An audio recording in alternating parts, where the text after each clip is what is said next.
दोस्तों स्वागत आप सबों का एक बार फिर हमारे YouTube चैनल पर। और बिहार एसटीईटी को लेकर के आज हम कवर करेंगे कि जिन लोगों के फॉर्म में गलती हुई है और वो लोग कैसे सुधार करें और नहीं सुधार होने से उन लोगों को क्या प्रॉब्लम हो सकती है। क्योंकि कई लोग ऐसे हैं जिनमें बहुत ब्लंडर मिस्टेक वो लोग किए हुए हैं, पूरी नाम को ही वो गलत कर चुके हैं। फादर्स नेम गलत है, स्कूल कॉलेज का नाम पूरा गलत है। तो छोटी मोटी मिस्टेक के लिए तो मैनेजेबल है, रिक्वेस्ट करके वो सारी एफिडेविट बनवा करके काम हो सकता है। लेकिन जब इतना बड़ा मिस्टेक कि आपका नाम एप्लीकेशन फॉर्म में कुछ और, सर्टिफिकेट में कुछ और, एडमिट कार्ड में कुछ और, ऐसे कंडीशंस भी हैं लोगों के बारे में, तो ऐसे लोगों के साथ तो प्रॉब्लम हो सकती है। देखिए, गलती छोटी हो या बड़ी हो, गलती होती है।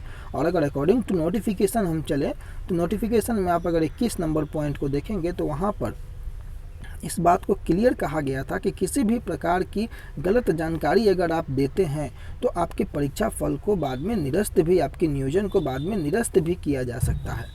तो क्यों ना आप वैसी गलतियों को जो आपने की है उसके सुधार हेतु कुछ प्रयास आप करें।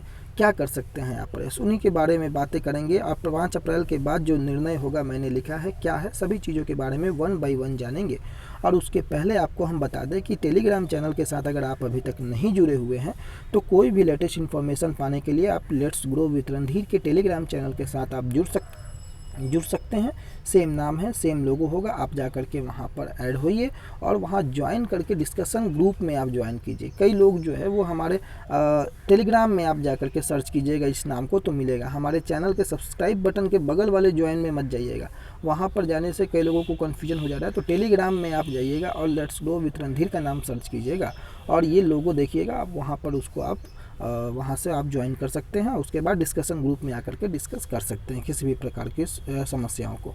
अब हम आपको लेकर के चलते हैं कुछ एक महत्वपूर्ण बात। मैंने कल रात में एक जो है वो डिस्ट्रिक्ट वाइज एक गूगल फॉर्म जो है वो बनाया है। हालांकि कई चैनल्स के माध्यम से डिस्ट्रिक्ट वाइज सर्वे किया जा रहा है, अच्छी बात है। तो लेकिन आप लोगों का रिक्वेस्ट था कि सारे सब्जेक्ट को जो है यहाँ भी सर्वे किया जाए और अच्छा पुख्ता जानकारी मिलेगा कि कई लोगों के माध्यम से जो सर्वे किया जा रहा है, और अगर यहाँ का भी डाटा सेम होता है तो जानकारियाँ पुख्ती होगी तो और अच्छी बात है। तो उसी सिलसिले में कल मैंने टेलीग्राम चैनल पर भी इसका लिंक दे रखा है, कम्युनिटी टैब में भी कल रात में ही मैंने इसका लिंक दे रखा है। तो आप लोग अगर ये एसएसटी का है, ध्यान रखेंगे कि ये एसएसटी का सर्वे है, तो आप लोग जो एसएसटी सोशल साइंस के कैंडिडेट है और अगर सोशल साइंस के कैंडिडेट जिन्होंने भाग ले लिया है इस सर्वे में, क्योंकि मैं आपको दिखाऊँ अभी तो लगभग 300 के आसपास लोग जो हैं रिस्पॉन्स में, अगर हम देखेंगे तो 300 से ज़्यादा लोग अभी तक इसमें भाग ले चुके होंगे। 299 रिस्पॉन्स जो है अभी तक आ चुका है कल रात से अभी तक।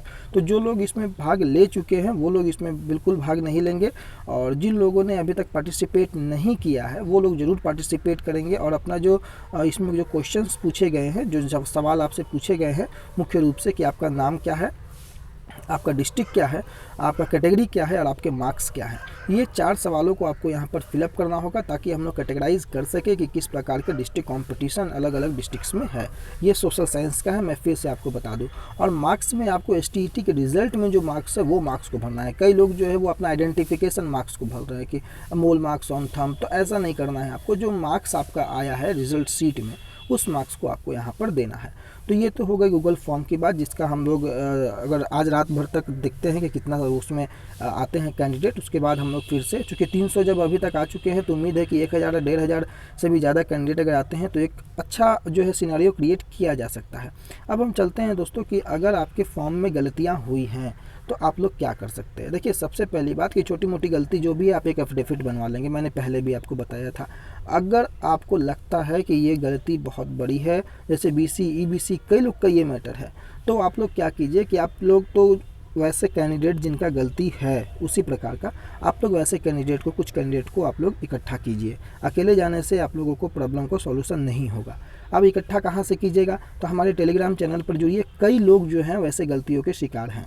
आप लोग एक दूसरे से बातें करिए, एक दूसरे से बात करने के बाद सारे प्रॉब्लम जिनके हैं वो लोग 10 लोग 20 लोग इकट्ठा होकर के एक बार एप्लीकेशन लिख करके बीएसईबी के चेयरमैन के नाम पर आप लोग बीएसईबी ऑफिस जाइए, वहाँ विजिट कीजिए, अपनी परेशानियों को रखिए। क्योंकि आपकी परेशानी का निवारण केवल और केवल बीएसईबी के माध्यम से ही किया जा सकता है, दूसरा कोई विकल्प नहीं है। शिक्षा विभाग हो, बीएसईबी हो, इन्हीं के माध्यम से आपकी परेशानी को दूर किया जा सकता है।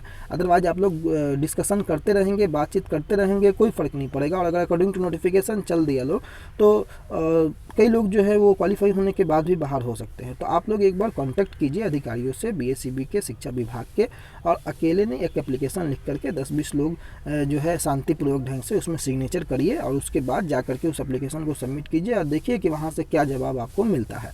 क्योंकि समय अभी है आपके पास, मैंने आपको बताया कि अभी 7वें चरण की बहाली के लिए पर्याप्त समय है।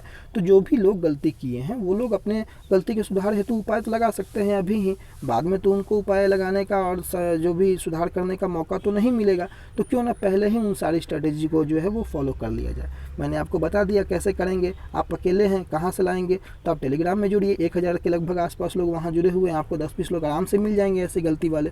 आप लोग एक दूसरे से बात कीजिए, डिस्कशन ग्रुप ओपन रहता है, हमेशा डिस्कशन चलते रहती है, वहाँ जा करके आप सारी समस्याओं का समाधान कर सकते हैं। अब हम बात करते हैं कि 5 अप्रैल वाली बातों को। देखिए 5 अप्रैल को जो कोर्ट में केस चल रहा है उसके कारण सारी नियुक्ति प्रक्रिया को जो है वो अभी तक रुकी हुई है, चाहे वो प्राथमिक की बात करें चाहे वो छठे चरण की बात करें। कल नेशनल मीडिया पर भी, आज तक पर भी इसकी खबर को प्रमुखता से उठाया गया, जो कि मैंने आपको वीडियो लगा दिया है, आप देख सकते हैं प्लेलिस्ट में जाकर के या वीडियो कॉलम के सेक्शन में जाकर के। उसके बाद 5 को, जैसे अब मान कर चलिए कि 5 तारीख को अगर कोर्ट के माध्यम से, माननीय न्यायालय के माध्यम से नियुक्ति प्रक्रिया पर जो रोक लगी हुई है वो हट जाती है, उसके बाद छठे चरण और प्रारंभिक दोनों की नियुक्ति प्रक्रिया जो है, बहाली प्रक्रिया शुरू हो जाएगी। और छठे चरण की बहाली प्रक्रिया लगभग उसमें मैक्सिमम काम हो चुका है और उसकी नियुक्ति पत्र अगर मिल जाती है कैंडिडेट को तो उसके बाद 7वें चरण की बारी आएगी। लेकिन ये परिस्थितियाँ ऐसी नहीं है कि 5 को हुआ और 7 को आपकी बारी आ जाएगी, 10 को आपकी बारी आ जाएगी। इसमें समय लगेगा, 1 से 2 महीने का भी छठे चरण में समय बिल्कुल लगेगा। लेकिन प्रोसेस जो है ऑनलाइन मोड में, जिस तरीके से पिछले दिनों प्रधान सचिव का वो ट्वीट था कि ऑनलाइन मोड में और सेंट्रलाइज मोड में सारी प्रक्रियाएं होंगी, कल के अखबारों में भी वो चीज़ें निकल करके सामने आई थी। लेकिन मैं आपको बता दूं कि जब तक छठे चरण की बहाली नहीं होती है, मतलब 1 से 1.5 महीना 2 महीना अभी आपके पास पर्याप्त है कोई भी आपके पास गलतियाँ हुई है उसको सुधार करने के लिए। और 7वें चरण की बहाली की प्रक्रिया को लेकर के कुछ भी बातें निकलेंगी तो 5 के बाद ही निकल पाएंगी, उसके पहले नहीं निकल पाएंगे, क्योंकि मामला तो अभी कोर्ट में लंबित है। और जब तक छठे चरण की बहाली प्रक्रिया को पूरा नहीं किया जाता है तब तक 7वें की बात करना तो उचित नहीं होगा। तो आप सबों से रिक्वेस्ट होगा 2 काम आज करने का, वह 3 काम कि पहला काम तो आप लोग एसएसटी वाले कैंडिडेट इस सर्वे में भाग लें। लिंक को हम कमेंट बॉक्स में भी डाल देंगे, कम्युनिटी टैब में भी है, टेलीग्राम के ग्रुप में भी है। आप लोग जहां जा करके हैं वहां जा करके उस लिंक को ओपन कीजिएगा और वो ओपन करने के बाद अपना फॉर्म को फिलअप करके और इसमें सबमिट कीजिएगा। दूसरा बात है कि जो लोग गलती के शिकार हुए हैं वो लोग एक दूसरे को बात करें, एक दूसरे से प्रॉब्लम को साझा करें और इकट्ठा करके जो है एक एप्लीकेशन लिख के 10-20 लोग सिग्नेचर करके आप लोग वहाँ पर दें कि एक गलती को सुधार हेतु कुछ अगर गुंजाइश बनती है तो वो बीएसईबी आपको वहाँ बताएगा। तीसरा काम है कि 7वें चरण के जो बहाली प्रक्रिया है उस बहाली प्रक्रिया में अभी समय आपको बिल्कुल पर्याप्त है आपके पास, आप कुछ भी सोच सकते हैं, उसके लिए पैनिक नहीं होना। तो ये 2-3 चीज़ें आज मुख्य इस वीडियो में बताने लायक थी जो मैंने आपको बताया। अब रही बात कि जो लोग कई ऐसे लोग हैं जिन लोगों का गलती तो नहीं है लेकिन वो लोग योग्यता में फिट नहीं बैठते हैं, जैसे कि ऐसे लोग जो है वो कंप्यूटर साइंस में और एसएसटी में थोड़े से बहुत ज़्यादा हैं, क्योंकि कैंडिडेट की संख्या जो है इन 2 सब्जेक्टों में जो है वो बहुत ज़्यादा है। तो देखिए अगर आप में कॉम्बिनेशन नहीं बैठ रहा है ना सब्जेक्ट का, मैंने पिछले बार कई बार भी इस बातों को कहा है तो भी आप लोगों में कन्फ्यूजन रहता है।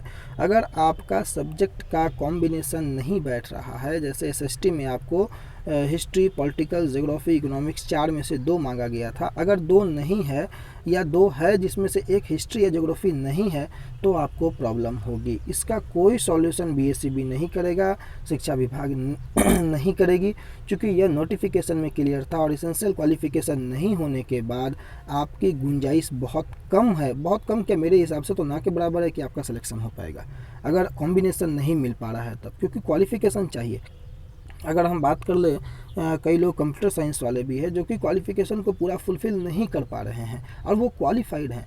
देखिए क्वालिफाइड लोगों की संख्या जो आप लोगों के मन में लग रहा है ना कि बढ़ गया है, अभी तक तो मेरे हिसाब से आरटीआई के जवाब नहीं आया है, इसलिए मैं अभी उस पर पुख्ता जानकारी नहीं दे पाऊँगा, लेकिन मेरे हिसाब से है कि सीट के अकॉर्डिंग रिजल्ट आया है। और कई लोग जो हैं वो बाहर इसलिए होंगे क्योंकि उनके पास क्वालिफिकेशन नहीं है। मेरे पास डाटा है कई लोगों का, लगातार टेलीग्राम में जो जुड़े हुए लोग हैं वो लोग भी बातचीत करते हैं तो उन लोगों को पता होगा कि कई लोग ऐसे हैं जिनके पास क्वालिफिकेशन नहीं होने के बावजूद क्वालिफाई हैं, तो वो लोग तो बाहर होंगे ही होंगे।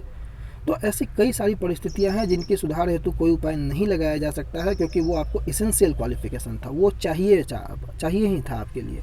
लेकिन जो छोटी मोटी गलतियां हैं जो कि बाकी जगहों पर सर्टिफिकेट में सही है, फॉर्म में गलती हुई है, फॉर्म में सही है, सर्टिफिकेट में गलती हुई है, तो ऐसी चीज़ें सुधार हो सकती हैं। आप लोग जा करके मिले, विजिट करें और अपनी परेशानियों को दूर करने का प्रयास करें। तो फिलहाल के लिए आज यहीं पर रखते हैं, अगली वीडियो में फिर से नई टॉपिक पे बातें होंगी। तब तक के लिए अपना अपना बहुत ध्यान रखें। Thank you so much.